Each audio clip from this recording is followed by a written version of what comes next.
कुंज बिहारी जय राधा माधव। कुंज बिहारी जय गोपी जन गिरिवरधारी। जय गोपी जन गिरिवरधारी। यशोदा जय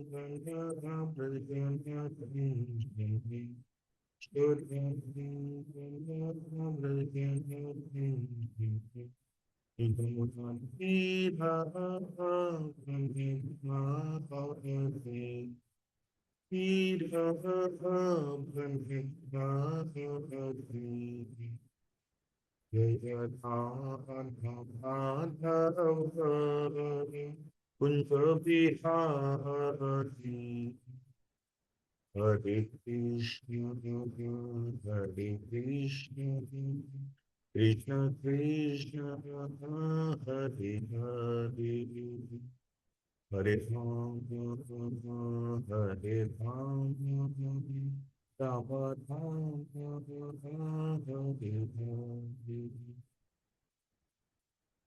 हरे कृष्ण हरे कृष्ण कृष्ण कृष्ण हरे हरे हरे राम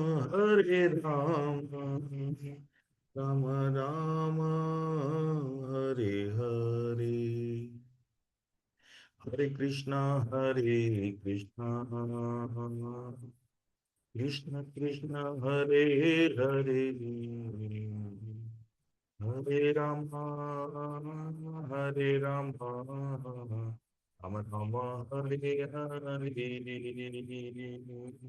हरे कृष्ण कृष्ण कृष्ण हरे हरे हरे राम राम राम हरे हरे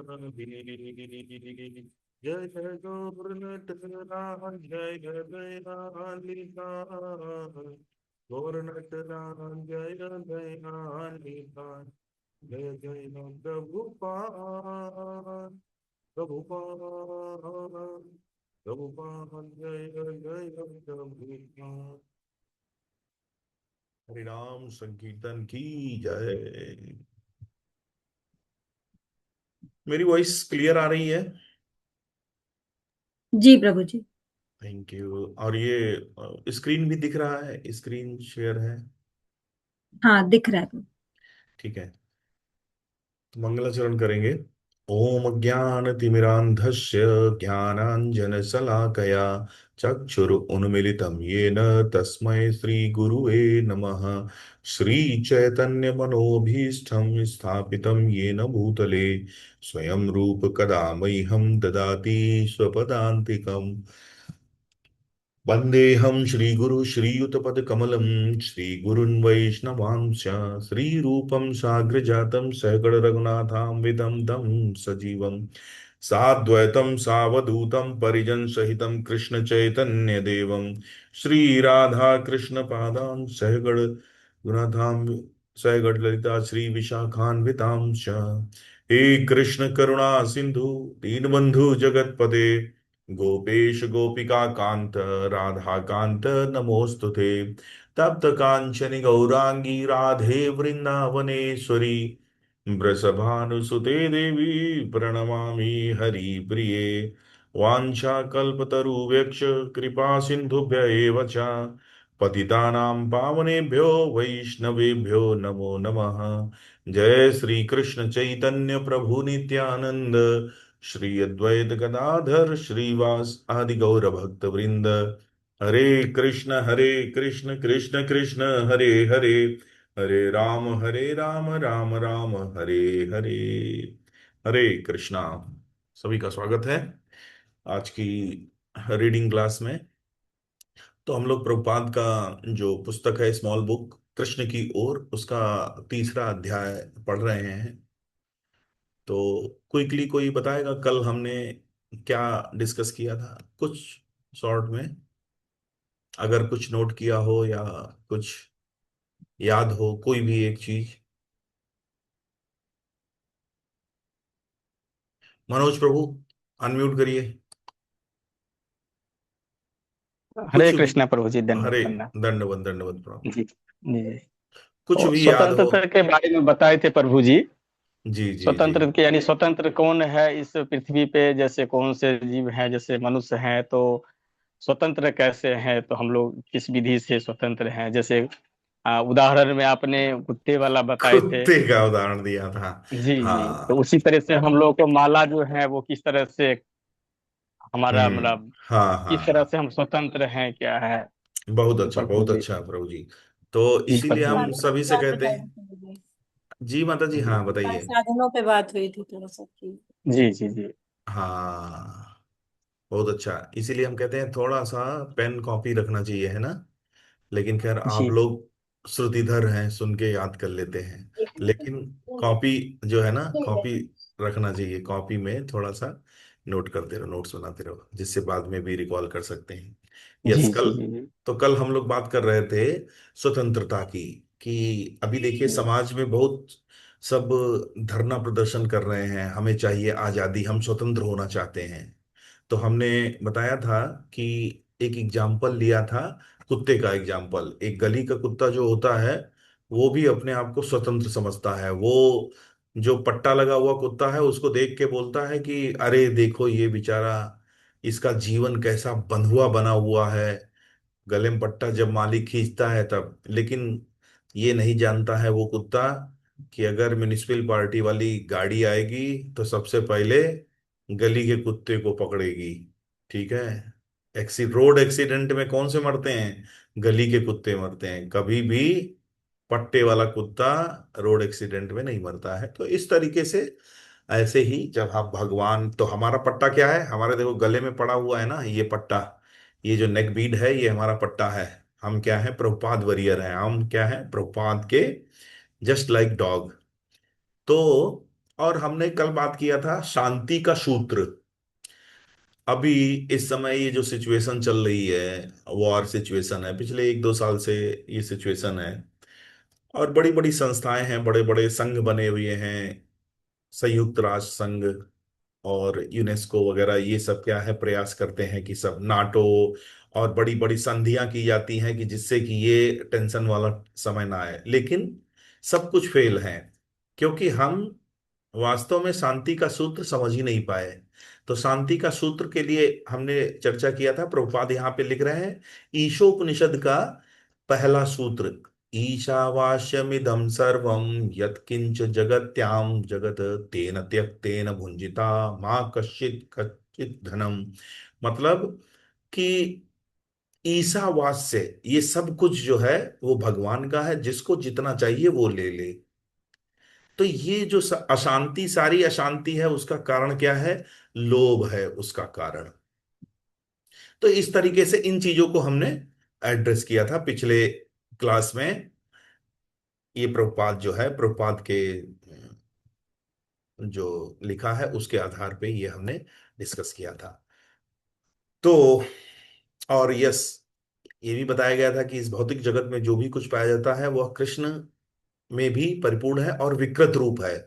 ये जो मैटेरियल वर्ल्ड है, भौतिक जगत है, ये क्या है? आध्यात्मिक जगत का एक विकृत रूप है, एक छाया है। ठीक है। तो यहां से शुरू करते हैं।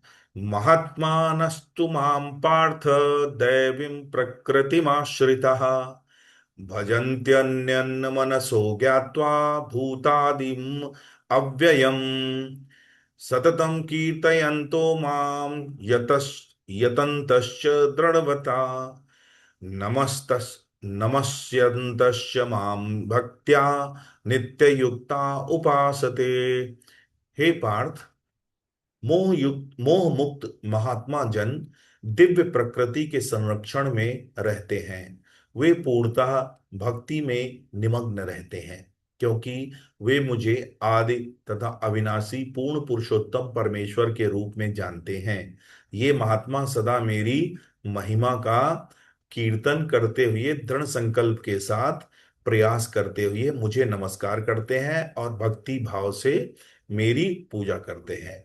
तो ये जो है, ये सूत्र है शांति का। सबको, हम सबको क्या है, महात्मा बनना है। तो प्रभुपाद आगे बताते हैं कि महात्मा है कौन। तो महान आत्मा, महात्मा जो है वो कौन है? महात्मा वह है जो भगवान की उच्चतर पराशक्ति के अधीन होता है। भगवान की दो शक्तियां कौन सी होती हैं? कौन बताएगा? हैंड रेज करे, हाथ उठाए। दो शक्तियां होती हैं भगवान की। यस। पराशक्ति और अपराशक्ति। यस, पराशक्ति और अपराशक्ति। उपेंद्र प्रभु थोड़ा इसके बारे में एक्सप्लेन करिए, पराशक्ति और अपराशक्ति। आपने भी हैंड रेज किया था ना? हरे कृष्ण प्रभु जी। जी जी, बताइए। यही दो शक्तियों के बारे में प्रभु जी की पराशक्ति और अपराशक्ति दो शक्तियां तो हैं। परा परा क्या होता है, अपरा क्या होता है? भूल गए हैं प्रभु जी। हाँ, तो अपरा भगवान की भौतिक शक्ति होती है और परा भगवान की आध्यात्मिक शक्ति होती है। ठीक है ना? तो जो निकृष्ट, ये जो अपरा होती है वो माया, निकृष्ट माया शक्ति होती है। भौतिक जगत जो है वो अपरा में, अपरा शक्ति के अंडर में है। और आध्यात्मिक जो शक्तियां हैं, आध्यात्मिक शक्ति भगवान की पराशक्ति होती है। और ये जीव जो है, जीव तटस्था होता है, तटस्थ में होता है। ये अपनी अल्प स्वतंत्रता का यूज करके, क्योंकि भगवान क्या है, पूर्ण स्वतंत्र है, हम उनके अंश होने के नाते हमारी अल्प स्वतंत्रता है। तो जीव यही अल्प स्वतंत्रता का यूज करते हुए ये चूज कर सकता है कि उसे अपरा में जाना है कि परा में जाना है। तो परा में जाने का मतलब क्या है? वो भौतिक शक्तियों के अधीन हो जाएगा, मतलब माया के अधीन हो जाएगा। ठीक है? आगे बताते भी हैं, जीवात्मा की स्थिति तटस्था शक्ति जैसी है। तटस्था माने जानते हो क्या हो? तट। तट क्या होता है? तट का मतलब समझते हो ना? जैसे नदी का तट का क्या मतलब होता है? नदी का तट, तट जहां से नदी और जमीन का मिलाप होता है। मतलब थोड़ा उधर, दो कदम उधर बढ़ जाओगे तो नदी में चले जाओगे, दो कदम इधर आ जाओगे तो जमीन पे आ जाओगे।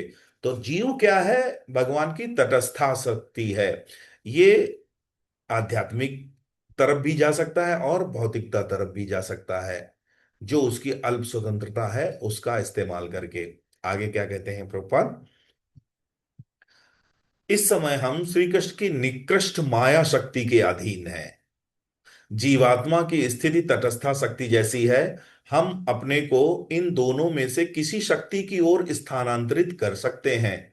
श्री कृष्ण पूर्णतया स्वतंत्र है और उनके अंश होने के कारण हम में भी स्वतंत्रता का यह गुण विद्यमान है। इसलिए हम चुन सकते हैं कि हमें किस शक्ति के अधीन रहना है, क्योंकि हम भगवान की उच्चतर पराशक्ति को नहीं जानते। अतः उनकी निकृष्ट माया शक्ति के अधीन रहने के अतिरिक्त हमारे पास और कोई चारा नहीं है। तो यहां पे क्या कह रहे हैं? क्योंकि हम भगवान की उच्चतर पराशक्ति को नहीं जानते। लेकिन क्या अब हम ऐसी कंडीशन में हैं, भगवान की पराशक्ति को जान पा रहे हैं कि नहीं? बताइए। इतने दिनों से हम लोग इतनी कथा सुन रहे हैं, माला जप कर रहे हैं, तो भगवान की पराशक्ति का अनुभव कर पा रहे हैं? यस।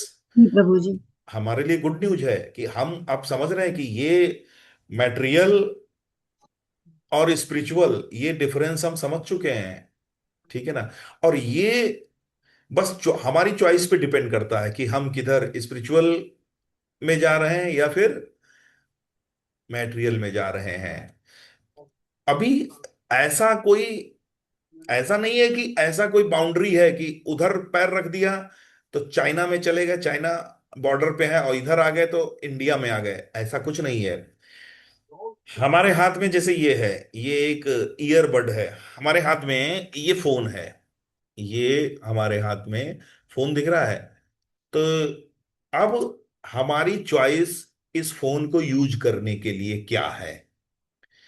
इस फोन को अगर हम भक्तों से बात करते हैं, ठीक है, भक्तों से बात करते हैं, परिवार से बात करते हैं, अपना उनका कुशल क्षेम पूछते हैं, ठीक है, इसमें हम लेक्चर सुन लेते हैं, इसमें हम कुछ ऑडियो कीर्तन सुन लेते हैं, तो ये क्या हो गया, मतलब अभी हम स्पिरिचुअल कंट्रोल में हैं। यही, और यही अगर फोन, इसी से हम गाने सुन रहे हैं, ऐसा चीजें देख रहे हैं जो नहीं देखना चाहिए, ऐसा कर रहे हैं जो नहीं करना चाहिए, ठीक है, तो ये फोन क्या हो गया, मतलब इस फोन का चॉइस जो है, हमारी चॉइस ने कि हम इस फोन को कैसे यूज करें, हमें इमीडिएट भगवान की निकृष्ट माया शक्ति के अधीन कर दिया।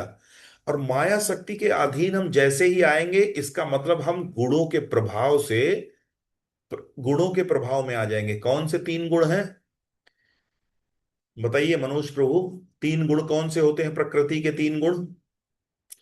सतोगुण, दूसरा रजोगुण, और तीसरा तमोगुण।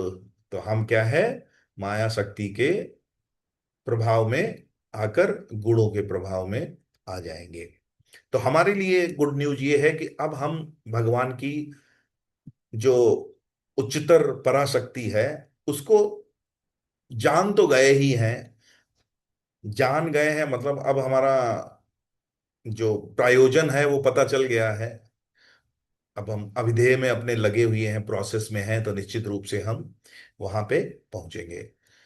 यस, तो आगे क्या कह रहे हैं, कुछ दर्शन यह प्रस्तुत, अब शून्यवाद के बारे में बता रहे हैं। शून्यवाद जो है, शून्यवादी जो है, निर्विशेषवादी, ये सब क्या बोलते हैं। कुछ दर्शन यह प्रस्तुत करते हैं कि हम जिस प्रकृति का अनुभव इस समय कर रहे हैं उसके अतिरिक्त और कोई प्रकृति नहीं है, और इससे मुक्त होने का एकमात्र उपाय है इस प्रकृति को निष्फल करके शून्यवत रिक्त हो जाना। अब देखो, इसका मतलब कुछ समझ पाए? तो कुछ दर्शन यह प्रस्तुत करते हैं, कुछ दर्शन मतलब ये जो शून्यवादी लोग होते हैं, ये कहते हैं कि ये भौतिक जगत ही सब कुछ है, इसके अलावा और कोई प्रकृति नहीं है। और हम जैसे ही निष्फल कर देते हैं, इसके प्रकृति के प्रभाव को निष्फल कर देते हैं, मतलब गुणों से जैसे ही ऊपर निकलते हैं, हम क्या है, शून्य में विलीन हो जाते हैं। मतलब इस प्रकृति से जैसे ही हम निकलते हैं, निकलने, इसके आगे कुछ है ही नहीं, इसके बाद कुछ है ही नहीं, तो इसके बाद क्या है, शून्य है, और शून्य में ही विलीन हो जाना क्या है, यही मुक्ति है। तो ये जो शून्यवादी होते हैं, ये उनकी ये फिलॉसफी होती है। लेकिन हम क्या कहते हैं, जो द्वैतवादी होते हैं, जो वैष्णव फिलॉसफी क्या कहती है कि इस, ये जो भौतिक जगत है, ये रिफ्लेक्शन है आध्यात्मिक जगत का। यहां पे जो दिख रहा है उसका रियल काउंटर पार्ट जो है वो आध्यात्मिक जगत में स्थित है, ठीक है। कल हमने एक एग्जाम्पल भी लिया था उसका, वृक्ष का, कि एक वृक्ष की परछाई जो है नदी में दिखाई देती है, तो वो बिल्कुल समान होती है, और लेकिन वो वृक्ष जो पानी की छाया में दिख रहा है, उस वृक्ष के फल हमको संतुष्ट नहीं कर सकते हैं। हमको देखने में वैसे ही लगेंगे अच्छे, लेकिन उनमें वास्तविक स्वाद नहीं होगा। वास्तविक स्वाद कहाँ होगा, जो ऊपर फल लगा हुआ है।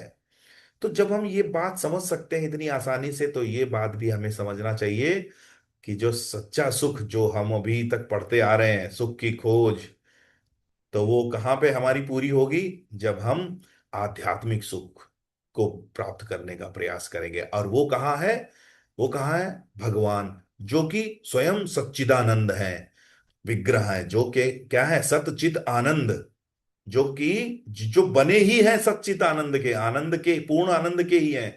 भगवान कृष्ण को कहते हैं रस राज, मतलब रिजर्वायर ऑफ ऑल रसाज, सभी आनंद के रस, आनंद घन। तो इस तरीके से, तो क्या बताते हैं आगे, प्रभुपाद बता रहे हैं, इसका अर्थ यह नहीं है कि हम अपना शरीर परिवर्तन करते हैं इसलिए हम समाप्त हो गए। भौतिक प्रकृति के प्रभाव से मुक्त होने के पूर्व हमें यह समझ लेना चाहिए कि हमारा वास्तविक स्थान कहाँ है और हमें कहाँ जाना है। यदि हमें यह मालूम नहीं है कि हमें कहाँ जाना है, तो हम यही कहेंगे, हाय हम नहीं जानते कि बढ़िया क्या है घटिया क्या है, और हम जो कुछ जानते हैं वह यही है। अतः हमें यही रहने दो और सड़ने दो। किंतु भगवत गीता हमें अंतरंगा शक्ति और पराशक्ति के विषय में बताती है। अंतरंगा शक्ति भी मतलब भगवान की आध्यात्मिक शक्ति ही है, तो उसको भी परा शक्ति बोलते हैं, परा प्रकृति। श्री कृष्ण जो कुछ कहते हैं वह शाश्वत सत्य होता है, उसमें परिवर्तन नहीं होता। इसका क्या मतलब है? इसका तात्पर्य ये है कि जैसे भगवत गीता है, भगवत गीता क्या है? भगवान की वाणी है। और ये भगवत गीता में जो भी लिखा है, ठीक है, अब ये भगवत गीता जब आप पढ़ेंगे भगवत गीता, तो उसमें बताएंगे चौथे अध्याय में कि भगवान अर्जुन से कहते हैं, यह ज्ञान मैं तुम्हें अभी नहीं दे रहा हूं, ये बहुत पहले मैं विवस्वान को दे चुका हूं, हजारों करोड़ों वर्ष पहले, करोड़ों अरबों वर्ष पहले। तो ये ज्ञान आज का नहीं है, ये बहुत पुरातन है, शाश्वत है, भगवान की वाणी है।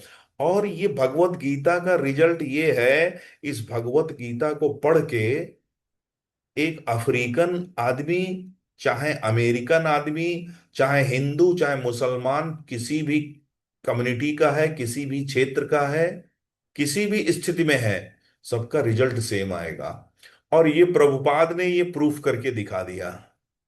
चाहे रसिया में रह रहे हो, अमेरिका में रह रहे हो, अफ्रीका में रह रहे हो, हर कॉन्टिनेंट में, 7 कॉन्टिनेंट है, हर कॉन्टिनेंट में इस्कॉन के मंदिर हैं, इस्कॉन का प्रचार हो रहा है, वहां के लोगों ने स्वीकार किया।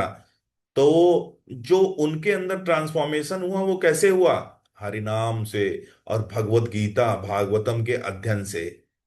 तो इसलिए इस दृष्टि से हम समझ सकते हैं कि ये भगवान की जो वाणी है ये क्या है? शाश्वत है। ये समय, शाश्वत का मतलब क्या होता है? शाश्वत का मतलब यह है कि जो समय सीमा से, समय सीमा, स्थान काल सबसे अभिन्न हो, मतलब उसका कोई प्रभाव ना पड़े। तो हम देख सकते हैं भगवत गीता का प्रभाव, कहीं भी कोई भी उसको पढ़ ले, रिजल्ट वही है, भगवान का भक्त बन जाएगा। उसकी लाइफ जो है वैसी ही होगी, चाहे इंडिया वाला पढ़ ले, चाहे अमेरिका वाला पढ़ ले, दोनों एक जैसे हो जाएंगे।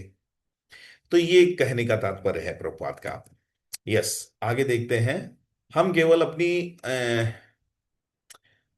उसमें परिवर्तन नहीं होता, हमारा वर्तमान व्यवसाय क्या है अथवा अर्जुन का व्यवसाय क्या था, इससे कोई अंतर नहीं पड़ता। हमें केवल अपनी भावना में बदलाव लाना है। और वो भावना कैसी करनी है? कृष्ण भावनामृत। इसीलिए ये जो मिशन, प्रभुपाद का मिशन है, वो क्या है? कृष्ण भावनामृत संघ, अंतरराष्ट्रीय कृष्ण भावनामृत संघ। इस समय हम केवल स्वार्थ भावना से प्रेरित हैं, किंतु हम यह नहीं जानते कि हमारा वास्तविक स्वार्थ क्या है। सच्चाई तो यह है कि हम में स्वार्थ नहीं, इंद्रियार्थ है। वास्तव में स्वार्थ जो ये शब्द है, ये बड़ा पॉजिटिव है। जैसे कहते हैं ना, स्वार्थी हो तुम, तो एक दृष्टि से देखा जाए स्वार्थ, अपना अर्थ, वाकई अपना भला बुरा समझने वाला तो बहुत उच्च कोटि का महात्मा होगा। स्वार्थी, स्वार्थी मतलब स्व, अपना अर्थ और अनर्थ समझना। अपना का मतलब अपनी जो आइडेंटिटी है, आत्मा की आइडेंटिटी, उसका अर्थ अनर्थ समझना। लेकिन वास्तव में स्वार्थी शब्द नहीं कहना चाहिए। क्या हम हैं? इंद्रियार्थी हैं। हम अपनी इंद्रियों के भोगी हैं, इंद्रियों का बस हम अर्थ और अनर्थ समझते हैं कि क्या चीज हमको ये अच्छी लगेगी वो हम रखेंगे, जो लोग हमारे काम के होंगे उनसे हमारा संबंध होगा, जो हमारे काम के नहीं होंगे उनसे हमारा संबंध नहीं होगा। हम जो कुछ कर रहे हैं वह इंद्रियों को तृप्त करने के लिए कर रहे हैं। यही भावना है जिसे हमें बदलना है। इसके स्थान पर हमें अपने सच्चे स्वार्थ अर्थात कृष्ण भावनामृत की स्थापना करनी चाहिए। तो देखो, कुछ भी छोड़ना नहीं है, हरिद्वार नहीं, घर बार छोड़ो घर बार चलो हरिद्वार, ऐसा कुछ नहीं करना है। बस हमें अपना भावना का परिवर्तन करना है। जो हम अपने अभी अभी हमारे सारे कार्य जो हैं, हम हमें संतुष्ट, हमें सुख कर देने के लिए हैं। अभी हमारे सारे संबंध हमें सुख देने के लिए आधारित है। हमारा जो रिलेशन है दूसरों से, उसका फाउंडेशन क्या है? फायदा। हमारा क्या फायदा है? तो बस ये भावना बदलनी है। अब आगे प्रभुपाद लिखते हैं, यह कैसे होगा? अपने जीवन के प्रत्येक पग पर हमारा कृष्ण भावना भावित रहना कैसे संभव हो सकता है? वास्तव में इसे श्री कृष्ण ने हमारे लिए बहुत सरल बना दिया है। रसोहम अप्सु कौन्तेय, प्रभास्मि शशि सूर्यो, प्रणवः सर्ववेदेषु, शब्दः खे पुरुषम नसुः। अब देखिए, हम दैनिक जीवन में कृष्ण की उपस्थिति का अनुभव कैसे कर सकते हैं? भगवान कहते हैं, मैं जल का स्वाद हूं। देखो, जब बहुत प्यास लगी होती है और जब पानी अंदर जाता है, क्या आवाज निकलती है? अरे आनंद आ गया। तो भगवान कह रहे हैं, मैं वही आनंद हूं, वही मैं स्वाद हूं। किस तरीके से हम अनुभव कर सकते हैं भगवान की उस स्थिति? अरे नहीं, जैसे लोग, बहुत लोग होते हैं, हर स्थिति में बोलेंगे हरे राम, हरे जय भगवान की, भगवान की कृपा, हर हर चीज में मानते हैं। तो भगवान वही कह रहे हैं कि मैं जल का स्वाद हूँ, सूर्य चंद्रमा में प्रकाश मैं ही हूँ। जब भी हम सूर्य और चंद्रमा की तरफ देखें, हम ये अनुभव कर सकते हैं कि ये जो प्रकाश है, वो भगवान, वो स्वयं भगवान ही है। मतलब भगवान के द्वारा ही जो है सूर्य और चंद्र प्रकाशित हो रहे हैं। तो हम इस तरीके से एवरी टाइम भगवान के लिए कृतज्ञता फील करते रहेंगे और उनका अनुभव करते रहेंगे। कहते हैं वैदिक मंत्रों में ओमकार हो, हर मंत्र जो है, वेदों का मंत्र क्या है? ओम शब्द से प्रारंभ होता है। तो वो क्या कहते हैं? मैं ओमकार हूं, आकाश में ध्वनि हूं तथा मनुष्य में सामर्थ्य हूं। तो इस श्लोक में श्री कृष्ण बताते हैं कि हम अपने जीवन के प्रत्येक स्तर पर कृष्ण भावना भावित कैसे बन सकते हैं। सभी प्राणी जल पीते हैं। जल का स्वाद इतना उत्तम होता है कि जब हम प्यासे होते हैं, तब जल के अलावा और कुछ नहीं काम आता। कोल्ड ड्रिंक पी के प्यास बुझ जाएगी? आज हम लोग स्कूल गए थे, बच्चों के स्कूल गए थे, उनकी बुक्स लानी थी। तो लौटते समय गन्ने का जूस बच्चे कहने लगे। तो गन्ने का जूस पिया। गन्ने का जूस पिया तो बड़ा तृप्ति महसूस हुई, बड़ा आनंद आया। प्यास लग रही थी, बहुत आनंद आया। लेकिन घर पहुंचते पहुंचते मुंह जो है बिल्कुल, मिठास जो है वो मुंह में भरी हुई थी, वो जीभ को रोक रही थी। मतलब वो भी, लार भी नहीं बन रही थी। ठीक है ना? क्यों? क्योंकि प्यास वो जो थी, वो पानी की थी। तो ये सब हम अनुभव कर सकते हैं। कोई भी निर्माता शुद्ध जल के स्वाद जैसी वस्तु का निर्माण नहीं कर सकता। इस प्रकार जब हम पानी पीते हैं तो श्री कृष्ण अथवा भगवान का स्मरण कर सकते हैं। अपने जीवन में प्रतिदिन पानी पिए बिना कोई नहीं रह सकता, अतः कृष्ण भावना अमृत तो प्रति क्षण विद्यमान है। इसे हम भुला कैसे सकते हैं? इसी प्रकार जब कोई थोड़ा प्रकाश है, वह भी श्री कृष्ण है। परम व्योम में ब्रह्म ज्योति अर्थात मूलभूत तेज श्री कृष्ण की दिव्य देह से ही निकलता है। जैसे उसमें 15वें अध्याय में नहीं है, न तद भासयते सूर्यो न शशांको च पावका, यद गत्वा न निवर्तन्ते तद धामम परमम। भगवान कहते हैं, मेरा जो अपने धाम के बारे में बताते हैं कि वहां पे सूर्य चंद्रमा नहीं है। तो वहां पे प्रकाश कैसे होता है? तो भगवान की जो आभा कांति होती है, जिसको ब्रह्म ज्योति कहते हैं, वही पूरी प्रकृति को, आध्यात्मिक लोक को प्रकाशमान करता है। भौतिक जगत का मूलभूत स्वभाव अंधकार है। तो देखो यहां पे क्या बताया, भौतिक जगत जो है वो क्या है? एक्चुअल में अंधेरा है। रात में हम इसका अनुभव कर सकते हैं। ठीक है ना? ये जो उजाला दिख रहा है वो सूरज के कारण है, वरना बाय डिफॉल्ट जो भौतिक प्रकृति है वो क्या है? अंधकार। और अंधकार का एक और सिनोनिम है अज्ञान। मतलब यहां पे सब कुछ अज्ञान ही है। ठीक है? अब ये कहाँ से आ रहा है यह प्रकाश? सूर्य ब्रह्म ज्योति या आध्यात्मिक जगत के तेज से प्रकाशित हो रहा है। आध्यात्मिक जगत में सूर्य, चंद्रमा या विद्युत की कोई आवश्यकता नहीं होती, क्योंकि वे वहां तो प्रत्येक वस्तु ब्रह्म ज्योति से प्रकाशित है। इस पृथ्वी पर हम जब भी सूर्य का प्रकाश देखते हैं तब श्री कृष्ण का स्मरण कर सकते हैं। जब हम वेद मंत्रोच्चारण करते हैं जो ओम से प्रारंभ होते हैं, तब भी हम श्री कृष्ण का स्मरण कर सकते हैं। हरे कृष्ण के समान ओम भी ईश्वर के लिए एक संबोधन है, और ओम भी कृष्ण है। शब्द का अर्थ है नाद या ध्वनि। जब कोई भी हम जब कभी भी हम कोई ध्वनि सुनते हैं तो हमें समझना चाहिए कि यह उसी मूलभूत शुद्ध दिव्य ध्वनि ओम या हरे कृष्ण की प्रतिध्वनि है। इस भौतिक जगत में हमें जो भी ध्वनि सुनते हैं वह हम सब केवल उसी मूलभूत दिव्य नाद ओम की प्रतिध्वनि है।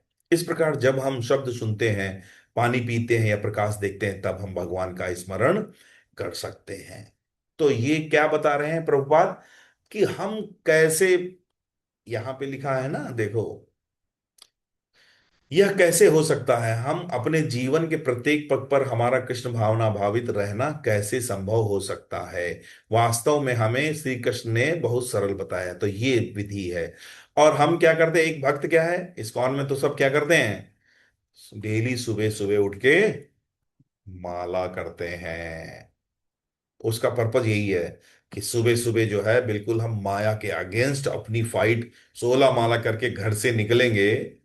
ठीक है ना? जो लोग 16 माला सुबह सुबह कर डालते होंगे उनको ये अनुभव होता होगा। जिस दिन 16 माला करके जब निकलते हैं बाहर, तो बस ऐसा लगता है कि सीजे कृष्ण पीछे चल रहे हैं। फिर मतलब ऑफिस में बॉस भी सारी बात मान लेगा। मतलब ऐसा होता है, वो उस तरह सब काम बनते दिखते चले जाते हैं। और जो रेगुलर माला करते हैं, किसी कारणवश अगर माला सुबह नहीं हो पाई तो पूरा दिन संघर्ष ही रहेगा। एक तो दिमाग में बना रहेगा, यार ये माला करनी है। अभी ऑफिस से लौट के जैसे जब सुबह नहीं हो पाती हैं, तो राउंड जब सुबह पूरे नहीं हो पाते हैं तो फिर वो स्क्वायर और रेक्टेंगल ही हो जाते हैं। राउंड तो बस सुबेरे ही होते हैं। उसके बाद जो है फिर तो बड़ा संघर्ष होता है जो अगर बच जाते हैं तो। तो हम लोग क्या है, बहुत आसानी से इस तरीके का अभ्यास करके भक्तों के संग में रह के कृष्ण का स्मरण हर समय रख सकते हैं। तो यहाँ पे हम क्लोज करते हैं। और किसी का कोई अगर जिज्ञासा है, कोई कुछ कहना चाहता है तो बताए।